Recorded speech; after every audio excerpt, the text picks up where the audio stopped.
to score a plus in social studies in A SE. Plus आउने Let's भनेकै start. Social studies सामाजिक हो but सामाजिकमा पनि केही टेक्निक एप्लाई गर्दाखेरि ए प्लस ल्याउन इजी नै हुन्छ एट फर्स्ट त्यसको लागि हामीले के हेर्नु पऱ्यो भने पहिला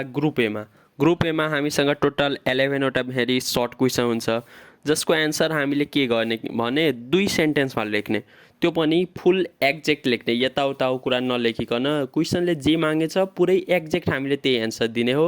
र त्यो 11वटा क्वेसनको लागि हामीले एक्सपेक्टेड टाइमिङ भनेको 30 मिनट्स म्याक्सिमम हाल्नुपर्ने हो 30 मिनट्सभन्दा तल नै गर्दाखेरि त्यो राम्रो हुन्छ त्यसपछि हाम्रो ग्रुप बीमा टोटल 9वटा क्वेसन छ जुन कि 4-4 मार्कको हुन्छ त्यसको लागि हामीले एन्सर भनेको 3 स्टेपमा लेख्नेछौँ 3 स्टेप भनेको पहिला इन्ट्रोडक्सन त्यसपछि 4 पोइन्ट्समा एन्सर जसलाई एक्सप्लेन पनि गर्नुपर्ने हुन्छ लास्टमा कन्क्लुजन इन्ट्रोडक्सनमा हामीले त्यो क्वेसन सपोज जेसँग रिलेटेड सोधिएको छ त्यसको इन्ट्रोडक्सन दिने ठिक छ त्यसपछि 4वटा पोइन्टमा त्यसको जे एक्ज्याक्ट एन्सर हुन्छ त्यो दिने साथमा एक्सप्लेन गर्ने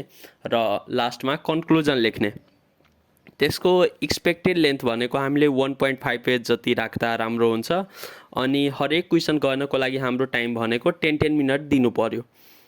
त्यसपछि हामीसँग छ ग्रुप सीमा टोटल 4वटा क्वेसन जुनमा एउटा म्याप मेकिङ भयो म्याप मेकिङको हामी टाइम सेभ गर्नको लागि के गर्नेछौँ भने जुन बेला हामी एसई इक्जाम दिन पुग्छौँ त्यही बेला क्वेसन पेपर आउनुभन्दा पहिला नै बनाएर सकाउँछौँ अनि क्वेसन पाउने बित्तिकै हामीले त्योमा दिएको 4-5वटा प्लेस सबै इन्डिकेट गरिसक्नेछौँ त्यसपछि हामीसँग 3वटा क्वेसन बस्दाखेरि त्यसलाई पनि 3 स्टेपमा लेख्नु पर्यो 3 स्टेप भनेको पहिला इन्ट्रोडक्सन परिचय दिने त्यसपछि 7 पोइन्ट एन्सर 7 पोइन्टमा एन्सर लेख्ने त्यो पनि सबलाई एक्सप्लेन गर्ने अनि लास्टमा भनेको कन्क्लुजन यसरी गरेर हामीले एटलिस्ट 2.5 पेज लेख्नु पर्यो र हरेक क्वेसनको लागि दिनुपर्ने भनेको हामीले 15 मिनट हो अनि बाँकीको जुन हामीसँग 10 to 15 मिनट हुन्छ त्यसलाई हामीले इन्भेस्ट गर्ने हो रिचेकिङको लागि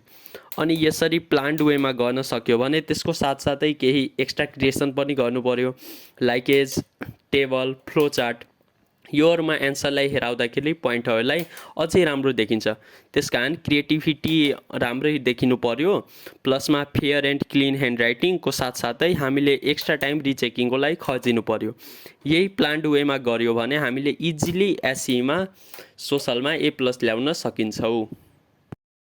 There are some simple answers